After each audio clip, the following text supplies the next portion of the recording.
स्वागत है आप सभी का संस्कृत शाला की आज की कक्षा में। और जैसा कि आप देख रहे हैं, हमारे आज का विषय है अव्यय प्रकरण। जी हाँ, अव्यय प्रकरण। अव्यय प्रकरण जो है उसके विषय में बताने से पहले एक बड़ी रोचक अव्यय के बारे में बात है। न व्ययम इति अव्ययम, अर्थात जो कभी खर्च ही नहीं होता है वो अव्यय है। अव्ययम न व्ययम, यानी कि जिसमें कोई बदलाव नहीं होता। या खर्च का मतलब खर्च नहीं, बदलाव होना है। तो जिसके किसी विभक्ति में, किसी लिंग में, किसी वचन में किसी भी तरह का कोई बदलाव नहीं होता, वो अव्यय है। उसे समझते हैं एक श्लोक के माध्यम से। सदृशम त्रिषु लिंगेषु सर्वासु च विभक्तिषु वचनेषु च सर्वेषु यन्नव्येति तदव्ययम्। देखिए, सदृशम जो समान रहता है, जिसका रूप बिल्कुल वैसा ही रहता है। त्रिषु लिंगेषु तीनों लिंगों में, सर्वासु च विभक्तिषु और सभी विभक्तियों में, कोई भी लिंग हो, कोई भी विभक्ति हो, वचनेषु च सर्वेषु और तीनों वचनों में भी जिसका समान रूप रहता है। यद न व्येति जो बिल्कुल नहीं बदलता, तद अव्ययम वही अव्यय है। और अव्ययम ये अव्यय शब्दों के लिए आया है। और इसी प्रकार भगवान विष्णु के लिए भी अव्ययः इस शब्द का प्रयोग किया जाता है, जिनका नव्ययः इति अव्ययः, ये भगवान विष्णु के लिए प्रयोग है। और अव्ययम यानी कि अव्यय शब्द। तो चलिए आरंभ करते हैं अव्यय शब्दों को। जैसा कि आप देख रहे हैं, मैंने अव्यय शब्द लिखे हैं, उनके आगे उनके अर्थ लिखे हैं और उनके आगे एक एक वाक्य भी बनाकर दिखाया है। जबकि आपको कम से कम 5 वाक्य एक अव्यय के लिए बनाने हैं, एक अव्यय शब्द के लिए बनाने हैं। और शुरू करने से पहले, यदि आपने हमारे चैनल को सब्सक्राइब नहीं किया है, हमारी वीडियोस आप तक पहुंचती रहें, उसके लिए आप हमारे चैनल को सब्सक्राइब कर लें। और अगर ये वीडियो अच्छी लगे तो इसे शेयर कर लीजिएगा अपने मित्रों के साथ, अपने स्टूडेंट्स के साथ। तो चलिए आरंभ करते हैं। आप देख रहे हैं यहाँ पर पहला ही अव्यय है सर्वत्र। सर्वत्र, सर्व शब्द हिंदी का शब्द है, हमें आराम से अर्थ स्पष्ट होता है। सर्वत्र सभी जगह, सर्वत्र सभी जगह। अब सर्वत्र क्या है? ईश्वरः सर्वत्र अस्ति, ईश्वर सब जगह है। अब सर्वत्र के आप इसी तरह के कई वाक्य बना सकते हैं। ईश्वर सभी जगह है, क्या क्या सभी जगह है? वायु सर्वत्र अस्ति, और या नभः सर्वत्र अस्ति। आप अपने हिसाब से सज्जनाः सर्वत्र सन्ति, कुछ भी वाक्य बना सकते हैं। तो एक शब्द के लिए आप कम से कम 4 से 5 वाक्य जरूर बनाएं। अत्र, अत्र, अत्र अर्थात यहाँ। अत्र यहाँ, यहाँ, यहाँ। दूरवाणी अत्र अस्ति। देखिए, क्योंकि मैं यहाँ पर जो है वो फोन से ही ये वीडियो बना रही हूं, तो दूरवाणी अत्र अस्ति, तो अत्र यानी कि यहाँ। तत्र वहां, जहां पर मैं हूं वहां बाहर बहुत सारे वृक्ष हैं। मैंने अपने यहाँ का उदाहरण लिया है। आप अपने घर के बाहर थोड़ा सा दूर, जो आपसे थोड़ी दूर हो, यानी कि जैसे आप कहते हैं ना ये वो, दिस एंड दैट, तो उसी तरह से ये तत्र जो है ये है वहां। तो वृक्षः तत्र अस्ति, वृक्षः एक वृक्ष है वहां। यत्र, यत्र मतलब जहां, इसका प्रयोग भी बहुलता से होता है। मैंने सभी एक जैसे शब्द एक जगह लिए हैं ताकि आपको कोई भी कंफ्यूजन न हो। तो चलिए, यत्र, यत्र यानी कि जहां। यत्र धूमः तत्र अग्नि, ये बड़ा मजेदार वाक्य बनते हैं इसके। यत्र तत्र, यत्र धूमः तत्र अग्नि, जहां धुआं है वहां आग होती है। सुना होगा आपने भी, जहां धुआं है अग्नि है वहां होगी ही होगी। या हम ऐसा अपने फ्रेंड्स के लिए भी कुछ वाक्य बना सकते हैं। यत्र मीना तत्र सरिता, 2 सहेलियां हमेशा इकट्ठी रहती हैं, इस तरह से हम वाक्य बना सकते हैं। क्योंकि हमारे पास बहुत सारे अव्यय हैं, बहुत ज्यादा हर एक शब्द के लिए वाक्य नहीं बना सकते। कोशिश करूंगी कि ज्यादा से ज्यादा मैं यहाँ बता पाऊं। तो चलिए आगे चलते हैं। कुत्र, कुत्र यानी कि कहाँ। देवः कुत्र अस्ति, श्यामः कुत्र अस्ति, भवती कुत्र गच्छति, भवान कुत्र गच्छति, कहाँ। कुत्र, एकत्र, हिंदी में भी इसका प्रयोग होता है। एकत्र मतलब एक जगह, इकट्ठा। तो एकत्र यानी कि एक जगह। चटकाः एकत्र सन्ति, चिड़िया एक जगह है, टहनी पर बैठी हैं, छत पर बैठी हैं, हो सकता है। अभितः, देखिए ये जितने भी 6 तक शब्द आए सभी ये त्रन प्रत्यय वाले शब्द हैं। आगे करते हैं, तसिल प्रत्यय वाले शब्द शुरू होते हैं। अभितः, अभितः यानी के दोनों ओर। अब अभितः देखिए ये जो शब्द आ रहे हैं यहाँ पर, ये वो शब्द भी हैं जो उपपद विभक्ति में भी आते हैं। तो उपपद विभक्ति के लिए अलग से वीडियो डाल दी जाएगी जब विभक्ति प्रकरण चलेगा, तो उसका लिंक भी आपको दे दिया जाएगा। आप देखते रहिए संस्कृत शाला, उसमें आपको लगभग सभी विषयों पर कक्षाएं उपलब्ध होगी। तो अभी वापस आते हैं अभितः पर। अभितः यानी के दोनों ओर। विद्यालयम अभितः, समझ गए होंगे, विद्यालय के दोनों ओर वृक्षाः सन्ति, वृक्ष हैं। बालकम अभितः पितरौ स्तः, बालक के दोनों ओर माता पिता हैं। मतलब इस तरह के वाक्य आप बना सकते। अगला शब्द है परितः। परितः यानी के चारों ओर। नगरम परितः वनम अस्ति। यहाँ पर बहुत सरल वाक्य लिए गए हैं जिनकी हिंदी आप अपने आप बहुत आराम से कर सकते हैं। नगर यानी कि नगर, हिंदी में भी शब्द प्रयोग होता है। नगरम परितः, नगर के चारों ओर। वनम अस्ति, वन है, हिंदी का शब्द है वन, आप अंदाजा लगा सकते हैं। उभयतः, उभयतः यानी कि दोनों ओर। उभय शब्द का मतलब उभय यानी कि दो, और उभयतः यानी कि दोनों ओर। मंदिरम उभयतः भवनानि सन्ति, मंदिर के दोनों ओर भवन है, बिल्डिंग है।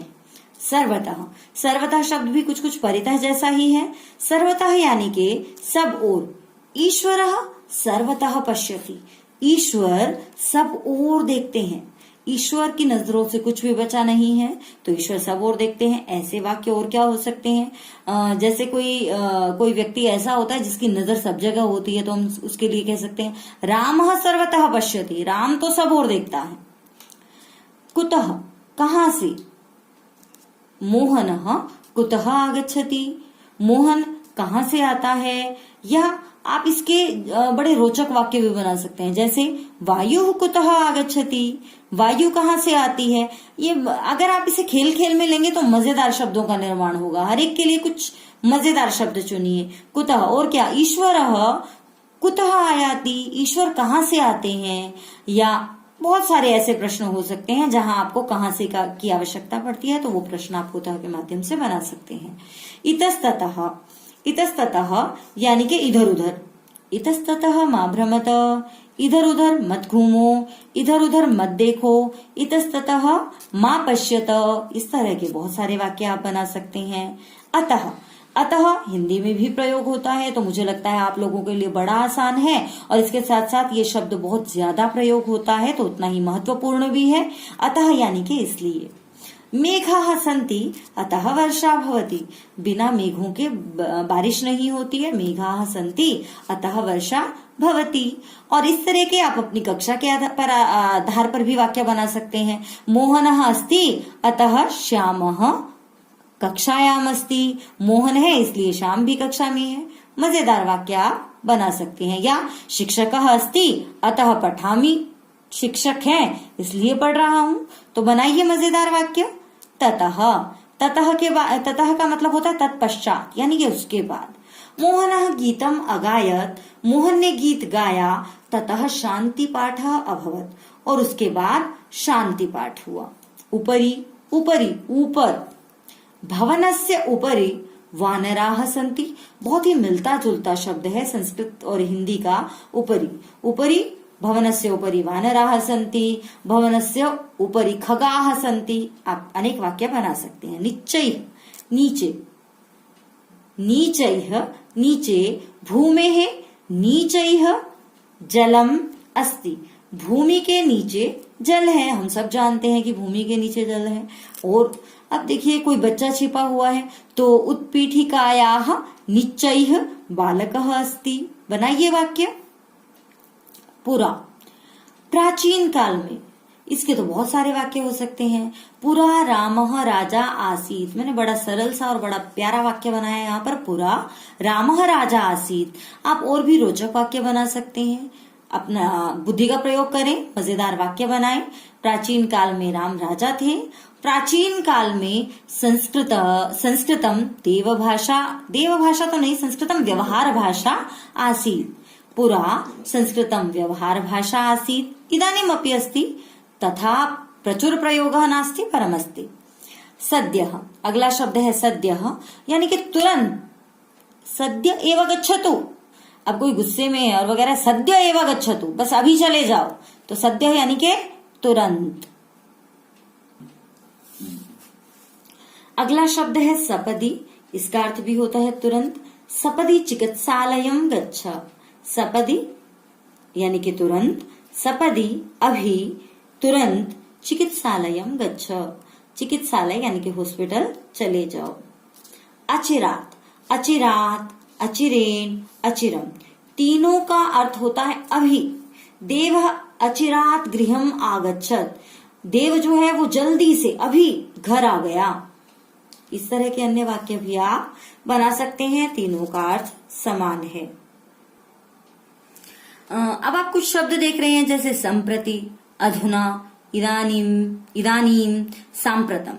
अब ये जो 4 शब्द हैं, इन चारों शब्दों का एक ही अर्थ है और ये आपको हर पाठ में मिलेंगे। संप्रति मतलब अब, अधुना मतलब अब, इदानीम मतलब अब, और सांप्रतम इसका भी मतलब अभी होता है। इसलिए चारों को मैंने स्लैश डालकर यहाँ पर लिख दिया है।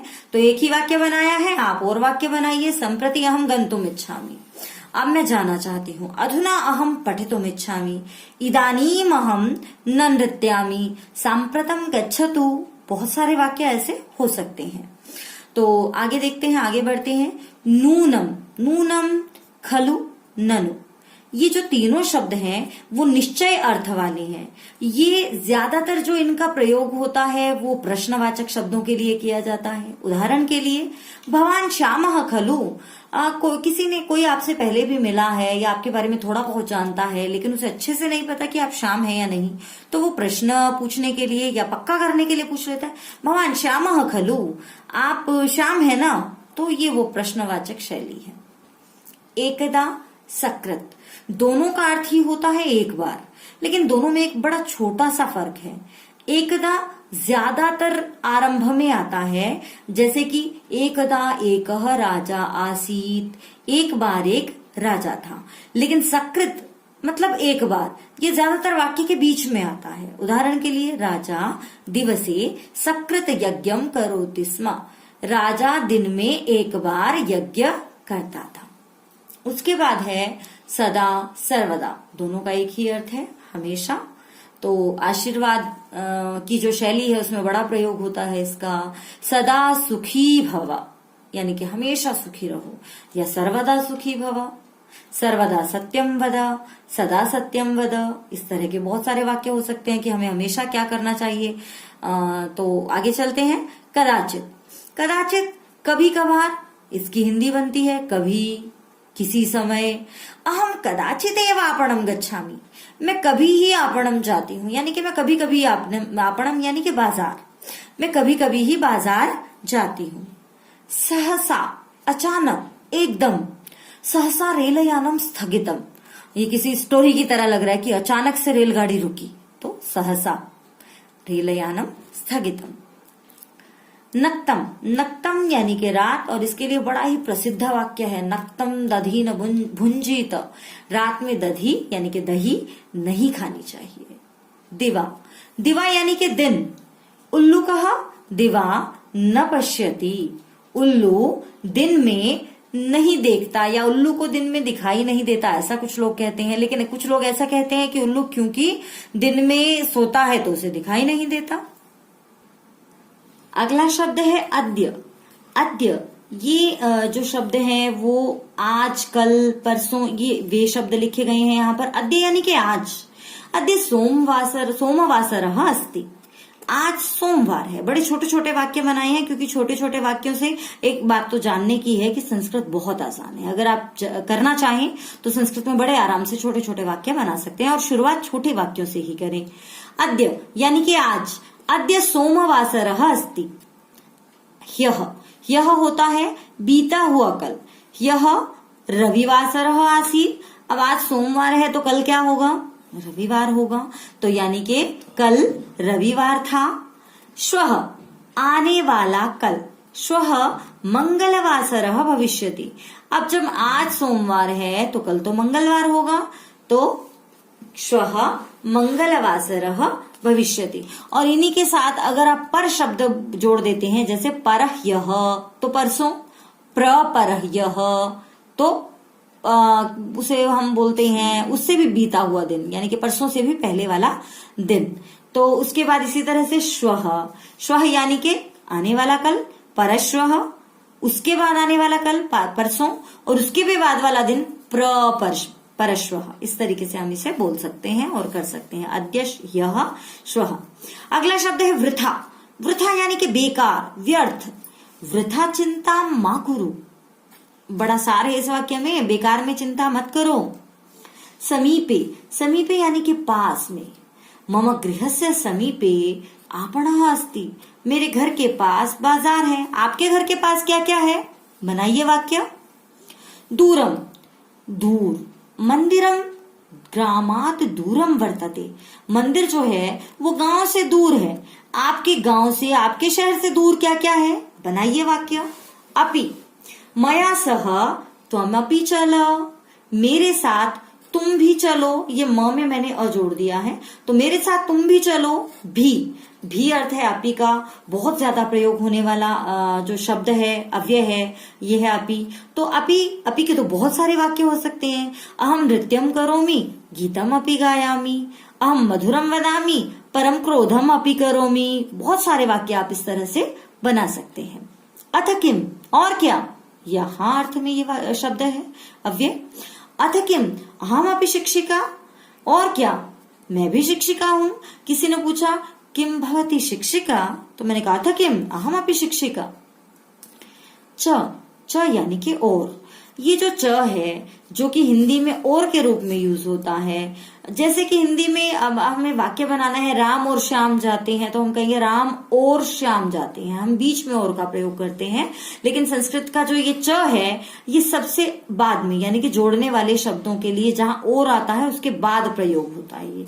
जैसे रामः श्यामः च गच्छतः, या अगर हम कहेंगे कि रामः लक्ष्मणः भरतः शत्रुघ्नः च, सबके बाद में च आएगा। अपरम, अपरम यानी के और भी। एकम अपरम गीतम शृण्वन्तु, एक और गीत सुन लीजिए। सत्वरम, शीघ्र। सत्वरम गृहम आगच्छ, जल्दी से घर आ जाओ। सत्वरम कार्यम कुरु, जल्दी से काम करो। सत्वरम पठ, जल्दी से पढ़ो। तो इस तरह के अनेक वाक्य आप बना सकते हैं। तो अगला शब्द देखते हैं। अगला शब्द है अन्यथा।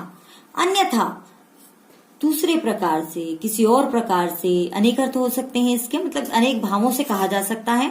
और अन्यथा हम हिंदी में भी प्रयोग करते हैं, अरे मेरी बातों को अन्यथा मत लें, तो ये तो हम हिंदी में भी प्रयोग करते हैं, वही शब्द है संस्कृत का शब्द। तो चलिए इसका वाक्य बनाते हैं। अन्यथा मा चिंतय, अरे दूसरी तरह से मत सोचो, कुछ और मत सोचो, अनाप शनाप मत सोचो। इसके इस प्रकार अर्थ हो सकते हैं। सर्वथा, सब प्रकार से।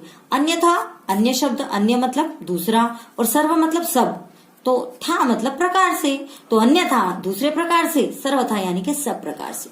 शिक्षकः सर्वथा छात्र हित चिंतनम करोति, छात्र चिंतनम करोति। शिक्षक हमेशा छात्र चिंतन करता है या सब प्रकार से छात्र चिंतन करता है।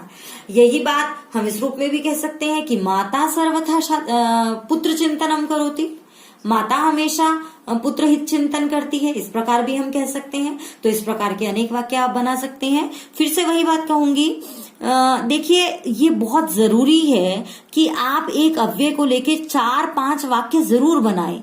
जब तक आप सोचेंगे नहीं तब तक आपके दिमाग में वो चीज बैठेगी नहीं। तो इन वाक्यों को, इन शब्दों को लेकर वाक्य जरूर बनाएं। तो ये शब्द आपके लिए अपरिचित नहीं रहेंगे, केवल वीडियो देखने से काम नहीं चलेगा।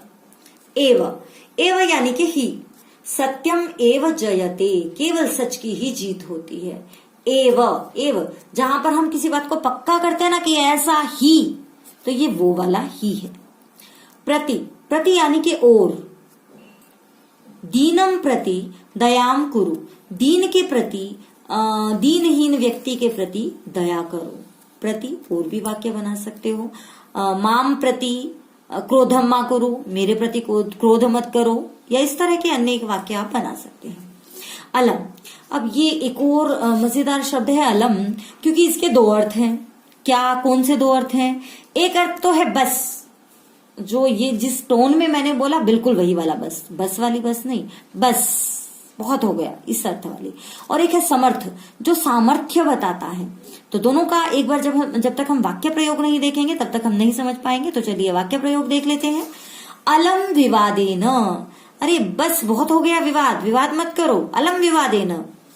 मल्लह पहलवान, मल्लाय अलम, पहलवान दूसरे पहलवान के लिए पर्याप्त है। तो इस प्रकार से ये पर्याप्त अर्थ में है, समर्थ अर्थ में है, और ये बस बहुत हो गया इस अर्थ में है। अगला शब्द है न या मा। ये दोनों शब्द भी बहुत प्रयोग होते हैं संस्कृत में। न निषेध कर रहे हैं, नहीं जिसका अर्थ है। माँ, इसका भी निषेध अर्थ भी है, और मत इस अर्थ में भी इसका प्रयोग होता है। असत्यम मा वद, झूठ मत बोलो या झूठ न बोलो, असत्यम न वद, इस प्रकार से। तो क्या क्या नहीं करना चाहिए? आलस्यम मा कुरुत, आलस्य मत करो, क्या क्या मत करो। तो वो वाक्य बनाइए बहुत सारे और मजा लीजिए साथ में। अगला अव्यय है इति। इस प्रकार देखिए, इति शब्द का प्रयोग भी बहुत होता है जब हम बात जो है वो उसी फॉर्म में बता रहे होते हैं। जैसे कि मोहन ने कहा कि मैं घर नहीं जाऊंगा, ऐसा। इस प्रकार जब हम बात बताते हैं तो इन्वर्टेड कोमास का प्रयोग करते हैं। और जब भी हम इन्वर्टेड कोमास का प्रयोग करते हैं तो ये इन्वर्टेड कोमास के बाद इति का प्रयोग होता है। कैसे? जैसे कृष्ण विष्णु अवतार, कृष्ण विष्णु के अवतार हैं, इति सत्यम, यह सत्य है। या अहम गृहम न गच्छामि इति मोहन उक्तवान, मैं घर नहीं जाऊंगा ऐसा मोहन ने कहा। इति, तो इति शब्द का प्रयोग करके आप इस प्रकार वाक्य बना सकते हैं। उच्चैः, जोर से। देवाश उच्चैः वदति, देवाश जोर से बोलता है, बहुत जोर से बोलता है, ऐसा हम प्रयोग कर सकते हैं। या उच्चैः हसति, रावण उच्चैः अहसत, रावण जोर से हंसा, इस प्रकार भी हम इसका प्रयोग कर सकते हैं। पुनः, पुनः यानी कि फिर से, हिंदी में भी प्रयोग होता है पुनः। पुनः गीतम श्रावयतु, किसी ने बहुत बढ़िया गीत सुनाया तो आप कहते हैं पुनः गीतम श्रावयतु, अरे दोबारा गीत सुना दीजिए। तूष्णिम, चुपचाप। कक्षायाम तूष्णिम स्थातव्यम, कक्षा में चुप रहना चाहिए। तो अलका गीतम गायति, पूजा तो न गायति। अलका गीत गाती है लेकिन पूजा तो नहीं गाती। तो इस अर्थ में तू का प्रयोग होता है। परम, परम यानी कि परंतु। ऋत्विक अधिकम वदति, ऋत्विक ज्यादा बोलता है। परम असत्यम न वदति, लेकिन झूठ नहीं बोलता। परम का प्रयोग तो हम हिंदी में जैसे परंतु का प्रयोग करते हैं उसी प्रकार संस्कृत में हम परम का शब्द का प्रयोग जो है वो कर सकते हैं। अगला शब्द है कथम। कथम यानी कि कैसे। कथम आगतः भवान, अरे कैसे आए आप। अनृतम यानी कि झूठ। अनृतम न वक्तव्यम, झूठ नहीं बोलना चाहिए। परस्परम, हिंदी में भी शब्द प्रयोग होता है परस्पर। परस्पर यानी के आपस में। सुहृद जनाः परस्परम स्नेहेन वसंती, जो अच्छे हृदय वाले लोग हैं, सज्जन लोग हैं, वे आपस में स्नेह से रहते हैं। इव, इव यानी के समान। वत्सला, वत्सला बहुत मीठा गाती है तो किसी ने कहा वत्सला लता इव गायति। वत्सला तो जो है वो लता की तरह यानी कि लता मंगेशकर की तरह मधुर गाती है। कोई बहुत बढ़िया लंबा है तो हम कह देते हैं देवः अमिताभ इव उन्नतः अस्ति। तो कौन कैसा है? तो चलिए थोड़े से वाक्य बना लेते हैं इव के भी। कौन कैसा कैसा है, अपने घर के ही कुछ उदाहरण ले लीजिए और मजा आएगा। सदा, सदा यानी कि हमेशा। सदा सत्यम वद, सर्वदा, हमेशा, सर्वदा ज्येष्ठान प्रति नमतु। ये दो शब्द हम पहले भी कर चुके हैं। अगला वाक्य देखते हैं। इत्थम, इत्थम मतलब इस प्रकार। इत्थम न व्यवहरणीयम, ऐसा व्यवहार नहीं करना चाहिए। कोई माता, कोई शिक्षिका, मतलब कोई टीचर समझाते हुए कहता है अरे ऐसा व्यवहार नहीं करना चाहिए, तो इत्थम न व्यवहरणीयम। तो इत्थम इस प्रकार में भी आप अनेक वाक्य बना सकते हैं। एवं इस प्रकार, इत्थम होता है इस प्रकार से, जैसे कथम होता है ना, कैसे, किस प्रकार से, वैसे इत्थम इस प्रकार से। एवं होता है इस प्रकार, कुपिता कुपिता सा एवं भणति, क्रोधित होकर वह ऐसा कहती है। अब देखिए अगले जो शब्द हैं वो युगल शब्द हैं, जोड़े हैं, जो एक दूसरे के साथ ही आते हैं, ज्यादातर एक दूसरे के साथ देखे जाते हैं। तो चलिए अब इन मजेदार शब्दों को देखते हैं और इनके वाक्य भी बड़ा मजेदार बनते हैं।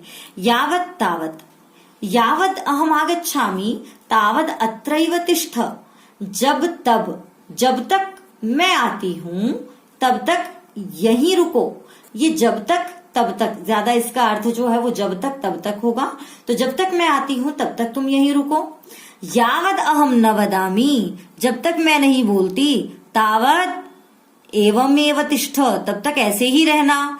इस तरह के भी अनेक वाक्य आप अपने आप बना सकते हैं। यत्र तत्र, ये बिल्कुल वही वाक्य है। वहां यत्र और तत्र हमने अलग अलग किए थे, यहाँ इकट्ठे आ गए हैं क्योंकि ये जोड़े के रूप में भी प्रयोग होता है इनका। यत्र यत्र धूमः तत्र तत्र अग्नि, जहां जहां धुआं वहां वहां आग। यत्र यत्र श्यामः तत्र तत्र रामः, जहां जहां श्याम वहां वहां राम। हम बहुत सारे बच्चों को देखते हैं ना, हमेशा जोड़े में ही रहते हैं।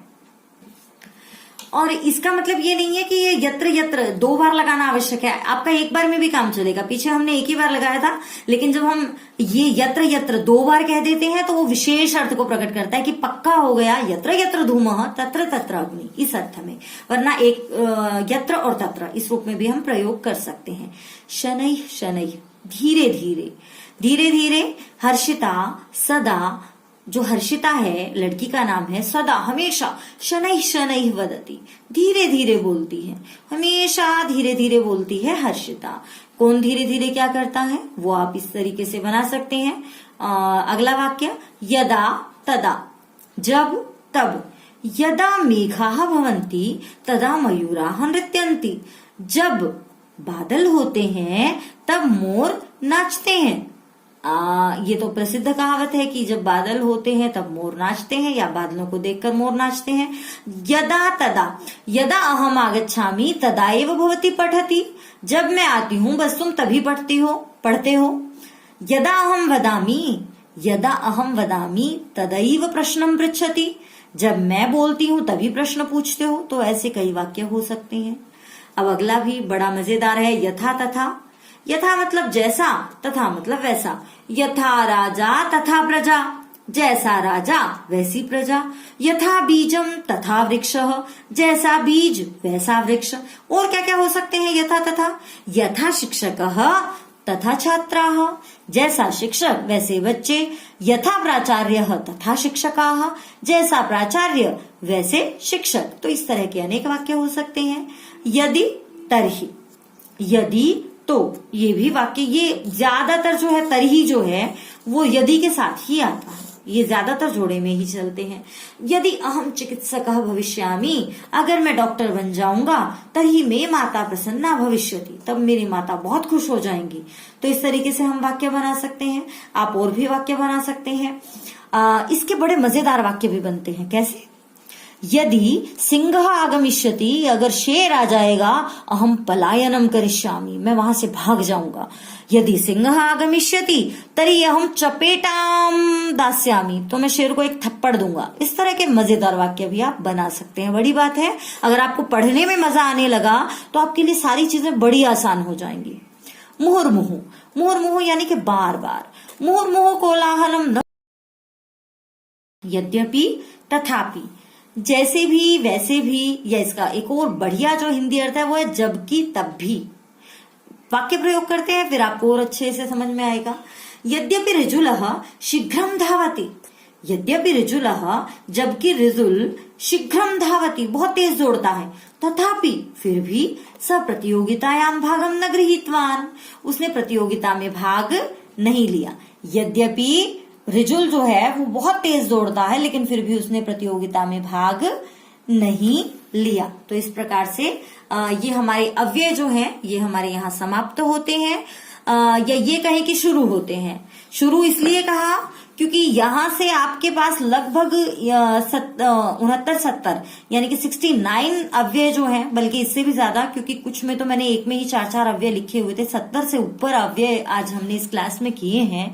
तो इन अव्ययों को की प्रैक्टिस का एक ही तरीका है। आप इन अव्ययों को एक ही कक्षा में करने की ना सोचें, 2 से 3 दिन इस कक्षा के लिए लें। एक दिन में 20 अव्यय अगर आप कर लेते हैं तो बहुत बढ़िया है। और उसके बाद उन 20 के 20 अव्ययों का घर में प्रयोग करिए। जब तक आप प्रयोग नहीं करेंगे तब तक दिमाग में नहीं बैठेंगे, तो प्रयोग करिए। बड़े मजेदार है अव्यय, क्योंकि इनमें कुछ बदलना ही नहीं है, कोई विभक्ति नहीं लगनी है, कोई वचन नहीं बदलना है, कुछ भी नहीं होना है। तो इनको करिएगा। और अगर वीडियो अच्छी लगे तो मुझे जरूर बताइएगा। और ऐसी ही वीडियोस देखने के लिए, ऐसे ही विषयों को देखने के लिए आप देखते रहिए संस्कृत शाला। फिर मिलेंगे, धन्यवाद।